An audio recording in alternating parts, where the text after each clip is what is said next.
Hello दोस्तों, general science with Pawan sir इस YouTube channel पे आपका स्वागत है। देखो, सबसे पहले मैंने फिजिक्स के अंदर आपके लिए पहला टॉपिक स्टार्ट कर दिया था। कौन सा? प्रकाश, लाइट, जो सबसे मोस्ट इम्पोर्टेंट टॉपिक है किसके अंदर? फिजिक्स के अंदर। ठीक है, प्रकाश लाइट वाले टॉपिक के अंदर मैंने थोड़ा सा आपको बेसिक सा समझा दिया था स्टोरी से। ठीक है, आई होप स्टोरी आपको अच्छी लगी होगी।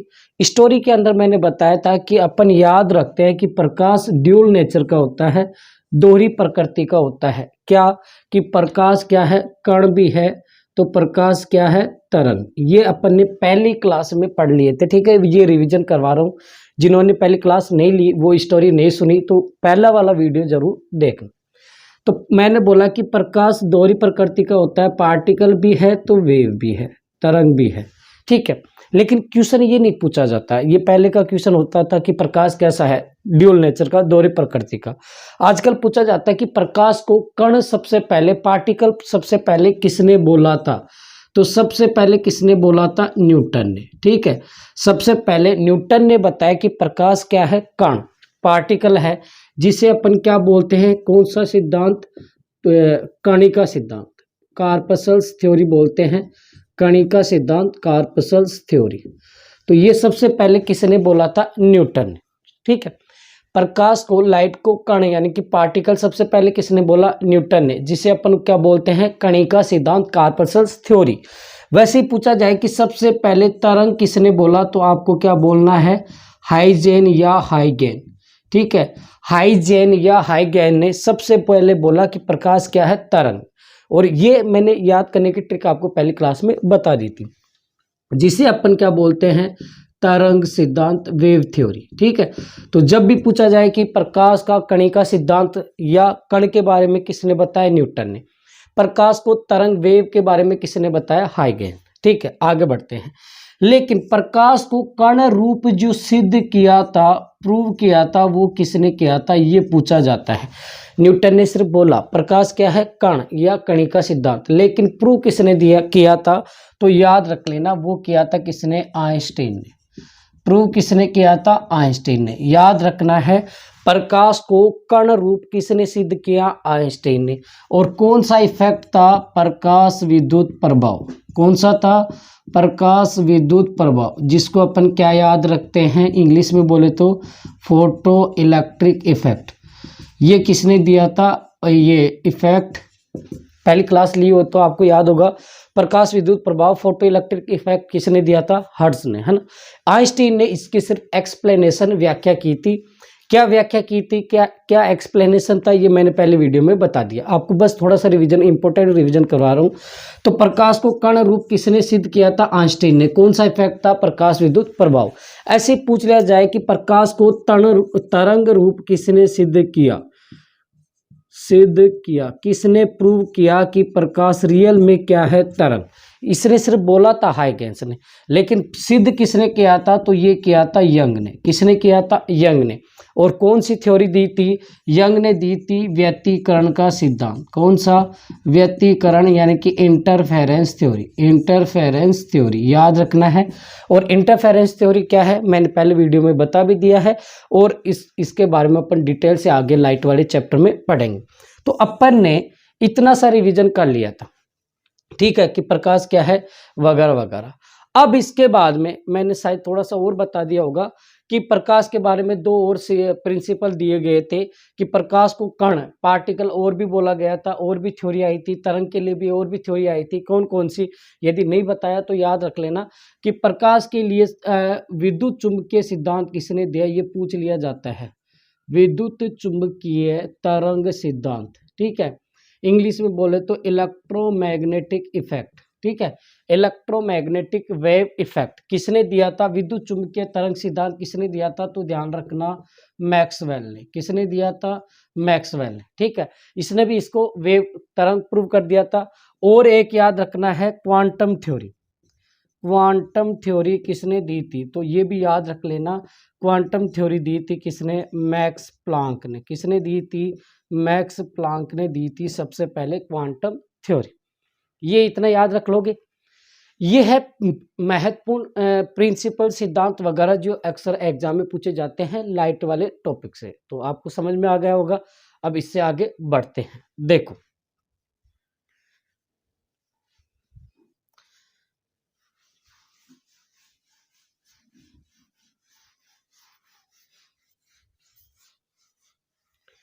अब बात करें तो प्रकाश का जो वेग होता है इसके बारे में बात की जाती है। वेलोसिटी ऑफ लाइट, प्रकाश का वेग, velocity of light, velocity of light, प्रकाश का वेग।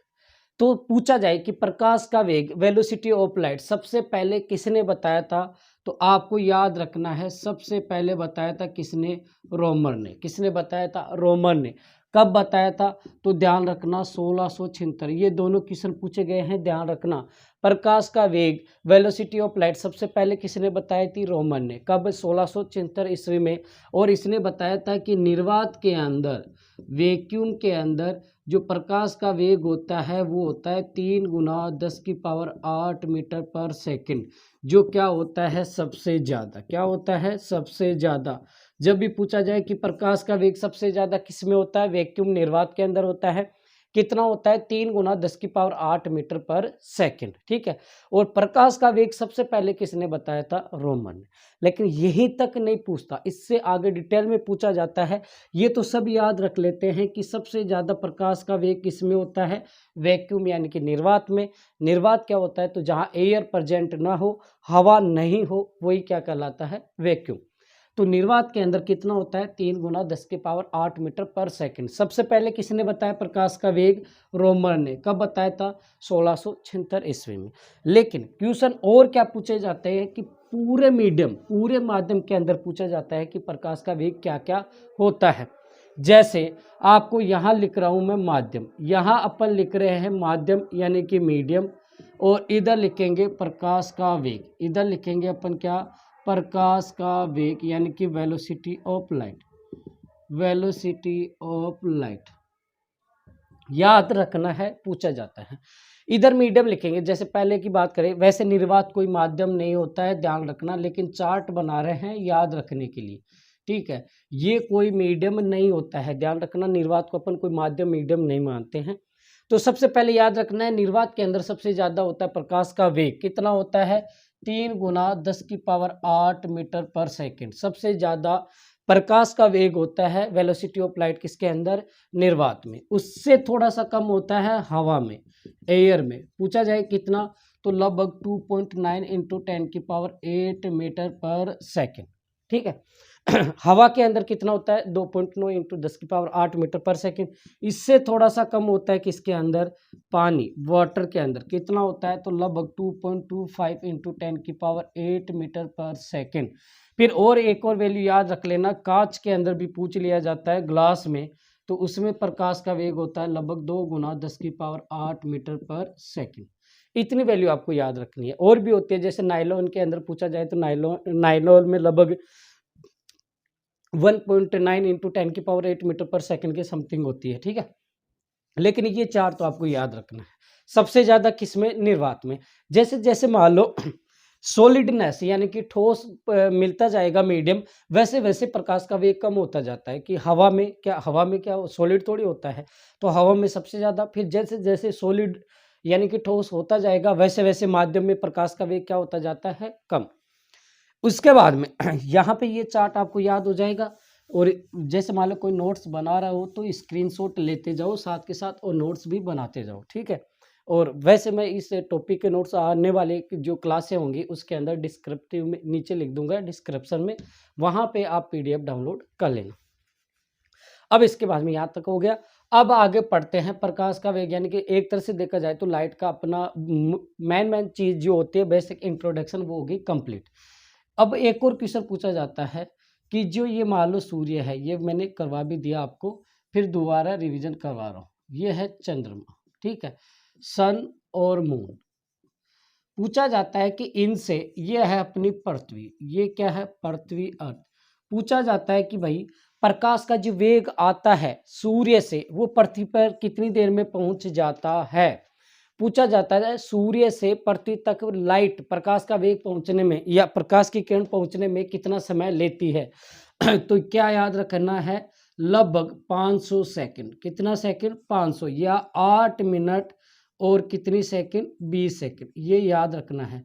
सूर्य से प्रकाश की किरण पृथ्वी तक पहुंचने में लगभग 500 सेकंड या 8 मिनट 20 सेकंड लेती है, जबकि चंद्रमा से मात्र 1.30 सेकंड के समथिंग लगता है। कितना सेकंड, मात्र 1.30 सेकंड लगती है। ये पूछा जाता है कि सूर्य से पृथ्वी तक प्रकाश की किरण पहुंचने में कितना समय लगता है, तो आप तुरंत बोलोगे लगभग 500 सेकंड या 8 मिनट और 20 सेकंड। ऐसे ही आपको पूछा जाए कि चंद्रमा से पृथ्वी तक प्रकाश कितनी देर में पहुंच जाता है, तो आप बताना है 1.30 सेकंड। याद रह जाएगा, वेरी गुड। ठीक है, अपन थोड़ा जल्दी जल्दी करते हैं, सिलेबस खींचना है, मतलब मैं चाहता हूँ जल्दी से आपका लाइट वाला टॉपिक हो जाए, ताकि आपकी जो आने वाली एग्जाम है उसके लिए एक पूरा टॉपिक आपका तैयार हो जाए। अब उसके बाद में ये लाइट का लगभग बेसिक इंट्रोडक्शन कंप्लीट हो गया। एक बार रिवीजन करवा देता हूँ। प्रकाश के बारे में सबसे पहले किसने बोला था, न्यूटन ने, कि प्रकाश क्या है, कण यानी कि पार्टिकल, जिसे कहा गया है कणिका सिद्धांत, जिसको प्रूव किया था आइंस्टीन ने। कौन सा इफेक्ट था, प्रकाश विद्युत प्रभाव के द्वारा, फोटो इलेक्ट्रिक इफेक्ट के द्वारा। प्रकाश को तरंग किसने बोला, हाइजेन ने। प्रूव किसने किया, यंग ने। किस सिद्धांत से, व्यतिकरण का सिद्धांत। ठीक है, इंटरफेरेंस थ्योरी। प्रकाश सूर्य से कितनी देर में पहुंच जाता पृथ्वी तक, लगभग 500 सेकंड यानी कि 8 मिनट और 20 सेकंड। ऐसे ही चंद्रमा से कितनी देर में पहुंच जाता है, लगभग 1.30 सेकंड। ठीक है, अब देखो आगे। अब सबसे पहले पढ़ेंगे अपन प्रकाश का परावर्तन। प्रकाश का परावर्तन,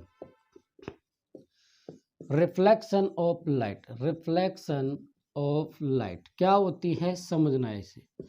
प्रकाश का परावर्तन क्या होता है, देखो ये मान लो कोई चिकनी सरफेस है, स्मूथ सरफेस है। ठीक है, यहाँ पे आपका एक मीडियम है, ऊपर मान लो कोई सा भी मीडियम मान लो, माध्यम मान लो, चाहे आप पानी मानो, चाहे आप हवा मानो, कुछ भी मानो, कि ऊपर एक मीडियम है, कोई सा भी, हवा पानी कुछ भी मान लो। अब इस मीडियम के अंदर एक मीडियम है, इस मीडियम के अंदर कोई प्रकाश की किरण आ रही है। आने वाली किरण को बोलते हैं अपन कौन सी किरण, आपतित किरण। आने वाली किरण को बोला जाता है आपतित किरण, यानी कि इंसिडेंस रे। क्या बोला जाता है, इंसिडेंस रे। तो प्रकाश के परावर्तन में आने वाली किरण को बोलते हैं अपन आपतित किरण। ठीक है, अब ये किरण आई, इस सरफेस पे टकराई, और टकराने के बाद में ये नीचे नहीं जाएगी, दूसरे मीडियम में नहीं जाएगी। टकराने के बाद में यदि ये इसी मीडियम में चली गई, तो यही आपका कहलाता है प्रकाश का परावर्तन। और इस जाने वाली किरण को बोलते हैं अपन कौन सी, परावर्तित किरण। क्या बोलते हैं इसको, परावर्तित किरण, यानी कि रिफ्लेक्टिव रे। रिफ्लेक्टिव रे, याद रह जाएगा सभी के। परावर्तन क्या है, जब किसी एक मीडियम के अंदर, एक माध्यम के अंदर कोई प्रकाश की किरण आए, टकरा के उसी मीडियम में चली जाए, उसी माध्यम में चली जाए, तो वही कहलाता है आपका प्रकाश का परावर्तन, रिफ्लेक्शन ऑफ लाइट। जहां इन दोनों के बीच में यहाँ पे एक परपेंडिकुलर यानी कि लंबवत लाइन खींच दूं, तो इसको अपन बोलते हैं क्या, अभिलंब। क्या बोला जाता है, अभिलंब, यानी कि नॉर्मल। इसको बोलते हैं अपन अभिलंब, यानी कि नॉर्मल। ठीक है, परावर्तन याद हो गया। वापस से समझो, मान लो कि ये कोई मीडियम है, इस मीडियम के अंदर कोई प्रकाश की किरण आई, टकराने के बाद में वापस इसी मीडियम में चली गई या इसी माध्यम में चली गई, यही क्या कहलाता है, परावर्तन। और यदि मैं ये यहाँ से, जहाँ से ये रिफ्लेक्ट हुई है, परावर्तित हुई है, इन दोनों के बीच में यदि मैं यहाँ से परपेंडिकुलर लाइन खींच दूँ इनसे, वही अपना क्या कहलाता है, अभिलंब, नॉर्मल। अब देखो ये क्यों बनाया है, क्योंकि इसके द्वारा अपन समझेंगे, यहाँ से दो नियम आपको पूछा जाता है परावर्तन के, यानी कि रिफ्लेक्शन के दो नियम क्या है वो अपन समझते हैं। पहला नियम, यही से समझा देते हैं डायग्राम से, दोबारा बनाना नहीं पड़ेगा। पहला नियम देखो अच्छे से समझना।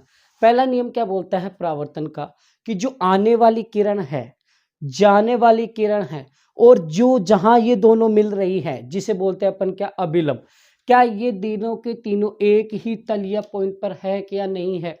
देखो मैं शॉर्ट में लिख रहा हूं, देखो इंसिडेंस रे यानी कि आपतित किरण, ठीक है, आपका अभिलंब यानी कि नॉर्मल, और आपका रिफ्लेक्टिव रे यानी कि परावर्तित किरण, तीनों के तीनों इंग्लिश में लिखा हूं INR। ठीक है, इंसिडेंस यानी कि आपतित किरण, अभिलंब और परावर्तित किरण, तीनों की तीनों क्या रहती है, एक ही तल या एक ही पॉइंट या एक ही बिंदु पर होती है। यही आपका परावर्तन का पहला नियम है। याद रख लेना। देखो यहाँ पे आने वाली किरण, जाने वाली किरण और इनको जहां पॉइंट पे मिल रही है अभिलंब, ये तीनों की तीनों एक ही तल पर होती हैं। दूसरा नियम क्या है ये समझना है। दूसरा नियम क्या होता है परावर्तन का, कि जो आने वाली किरण होती है वो इस अभिलंब के साथ में जितना एंगल, जितना कोण बनाती है उतना ही कोण बनेगा किसके साथ, परावर्तित किरण के साथ, यानी कि रिफ्लेक्टिव रे के साथ। जैसे मान लो ये आपका अभिलंब है, आने वाली किरण ये है, ये मान लो इसके साथ में कितना कोण बना रही है आई, और ये जाने वाली किरण मान लो कितना कोण बना रही है आर। तो ये वाला कोण और ये वाला कोण, यानी कि ये एंगल और ये एंगल दोनों क्या होंगे, बराबर। आई इक्वल टू हो जाएगा किसके, आर के, एंगल आई किसके, आर के। जैसे सपोज ये मान लो आपको 40 डिग्री दिया गया है, तो ये भी आपका कितना डिग्री हो जाएगा, 40 डिग्री, 40 डिग्री, ठीक है। यानी कि इस अभिलंब नॉर्मल के साथ में आने वाली किरण जितना कोण बनाएगी उतना ही कोण ये जाने वाली किसके साथ बनाएगी, अभिलंब के साथ में। जैसे प्रैक्टिकल के लिए ले तो कभी भी आपने मान लो कोई गेंद बॉल लो और उसको यदि मान लो एक तो ये पोजीशन, इस पोजीशन से मैं इस दीवार पे ऐसे फेंकूंगा तो वो अलग एंगल बनाएगी जाएगी तब, और यदि मैं थोड़ा हटके फिर इधर से फेंकूंगा तो वो अलग एंगल, मतलब जितना एंगल आप यहाँ से इस दीवार से देखो, ये मान लो अभिलंब है, ये अभिलंब है, तो मैं ये मतलब अभिलंब कहाँ, ये एक सरफेस है, ठीक है, ये एक मीडियम है, तो मैंने जैसे ही ये गेंद फेंकी तो ये गेंद कहलाएगी क्या, आपका अभिलंब, वो आपतित किरण। मैंने यहाँ से गेंद फेंकी तो जो किरण जाके टकरा रही है वो कहलाती कौन सी, आपतित किरण। अब मान लो इसके परपेंडिकुलर ये क्या हो गया, अभिलंब, ठीक है। अब यहाँ टकरा के और जिस एंगल से जा रही है जाने वाली किरण को क्या बोलते हैं अपन, परावर्तित किरण। तो ये दोनों एंगल क्या हो जाएंगे, बराबर, ठीक है। अब कई बार मान लो थोड़ा हाई लेवल बना दे तो मान लो कई बार ये क्वेश्चन आ जाता है कि ये वाला एंगल, मान लो ये वाला कोण मैंने बना दिया 50 डिग्री, कितना, 50। पूछ लिया जाए कि ये आर कितना होगा, बताओ आप लोग। यदि ये वाला कोण, ये वाला एंगल 50 डिग्री तो आर कितना होगा। जिसने कर लिया वो कमेंट में लिख सकता है कि ये एंगल कितना है। Very good, 40 degree. कैसे आया देखो, यहाँ पे ये अपन जानते कि ये एंगल, ये टोटल कोण कितना बनता है, 90 डिग्री। तो ये यदि 50 है तो ये बचा हुआ कितना कहलाएगा आपका, 40 डिग्री। तो यदि आई 40 तो आर भी क्या हो जाएगा, 40, क्योंकि अपन ने पढ़ा है कि आने वाली किरण अभिलंब के साथ में जितना कोण बनाएगी, इंसिडेंस रे नॉर्मल के साथ में जितना एंगल बनाएगी उतना ही जाने वाली किरण इस अभिलंब के साथ में बनाएगी। यहाँ पे आपका परावर्तन खत्म। अब परावर्तन के एग्जाम्पल पूछे तो जो लाइट गेज होता है, प्रकाशीय गेज, जहाँ लाइट को रिफ्लेक्ट के लिए काम में लिया जाता है, लाइट को परावर्तित करने के लिए काम में किया जाता है, तो वहाँ इसका यूज किया जाता है। और एक जो क्वेश्चन पूछा जाता है कि कोई व्यक्ति, जैसे मैं हूँ, मैं यदि किसी चीज़ को देख पा रहा हूँ, जैसे ये बोर्ड है, इस बोर्ड पे कुछ लिखा हुआ है, तो ये भी मैं किसके कारण देख पा रहा हूँ, परावर्तन के कारण। तो दो एग्जाम्पल ये दोनों आप याद रख लेना, लाइट गेज यानी कि प्रकाशीय गेज, और किसी व्यक्ति के द्वारा देखी गई वस्तु अपन किसके द्वारा देख सकते हैं, परावर्तन के द्वारा। समझ में आ गया, यहाँ पे आपका परावर्तन होता है खत्म। अब आगे पढ़ते हैं अपन मिरर यानी कि दर्पण। देखो समझो,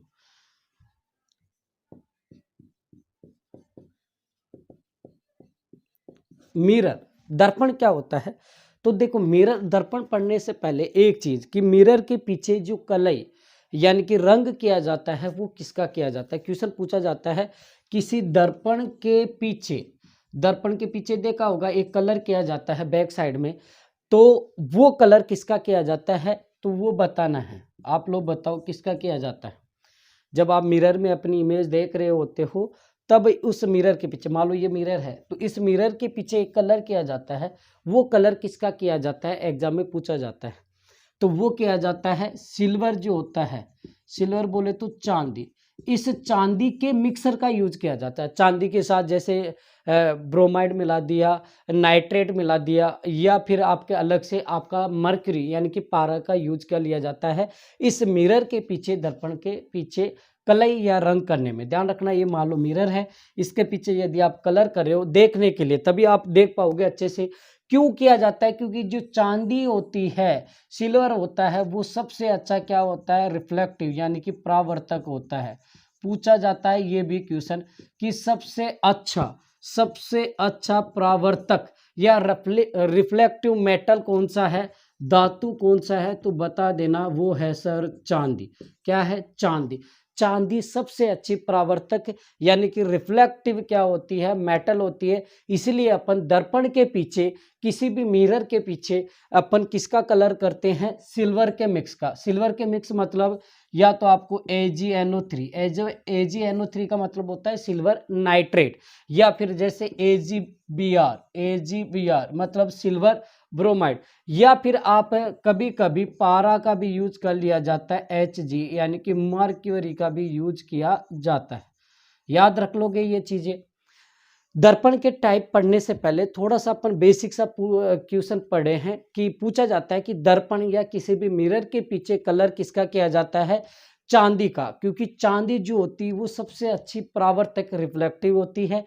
इसीलिए अपन किसी भी मिरर के पीछे या तो सिल्वर नाइट्रेट का, या फिर सिल्वर ब्रोमाइड का, या फिर अपन पारा Hg मर्क्यूरी का भी यूज कर सकते हैं। अब आगे पढ़ें कि दर्पण जो होता है, मिरर कितने टाइप का होता है। तो अपन पढ़ेंगे कि मिरर जो होता है मेनली दो टाइप का होता है। दर्पण अपन कितने टाइप से पढ़ेंगे, दो मिरर। एक होता है आपका कौन सा, समतल दर्पण। कौन सा होता है, समतल दर्पण यानी कि प्लेन मिरर, प्लेन मिरर। और दूसरा अपन पढ़ेंगे कौन सा वाला, स्पेरिकल, जिसको बोलते हैं अपन कौन सा, गोलीय दर्पण, गोलीय दर्पण, स्पेरिकल मिरर। तो मेनली आपका मिरर कितने टाइप का होता है, दो। एक होता है समतल और एक होता है गोलीय। लेकिन जो गोलीय दर्पण होता है ये कितने टाइप का होता है, दो टाइप का, जो आपने सुन भी रखा होगा। एक होता है उत्तल, एक होता है अवतल। यानी कि उत्तल बोले तो कॉन्वेक्स और अवतल बोले तो कनकेव। ये मिरर अपन पढ़ेंगे। और ध्यान रखना, ये मिरर का जो टॉपिक है दर्पण वाला, यहाँ से क्वेश्चन सबसे ज़्यादा क्वेश्चन पूछे जाते हैं, तो इसको आपको अच्छे से समझना है। तो मिरर आपके कितने टाइप का होता है, दो टाइप का। एक होता है समतल यानी कि प्लेन मिरर, एक होता है गोलीय। और जो गोलीय स्पेरिकल मिरर होता है वो दो टाइप का होता है, उत्तल और अवतल, यानी कि कॉन्वेक्स और कनकेव। तो आज अपन वीडियो में इतना ही रखते हैं, बाकी का अपन पढ़ेंगे कब, कल। और पॉसिबिलिटी ये करूँगा कि आपको रेगुलर डेली यूट्यूब के माध्यम से जल्दी आपका फिजिक्स का हर जो टॉपिक क्लियर करवाऊँ, ठीक है। बस आप लोगों को क्या करना है, ज़्यादा से ज़्यादा लाइक शेयर और सब्सक्राइब करवाना है, ताकि मैं मोटिव होकर और भी अच्छी तरीके से आपको पढ़ाने की कोशिश करूँ। आज के लिए इतना ही, बाकी का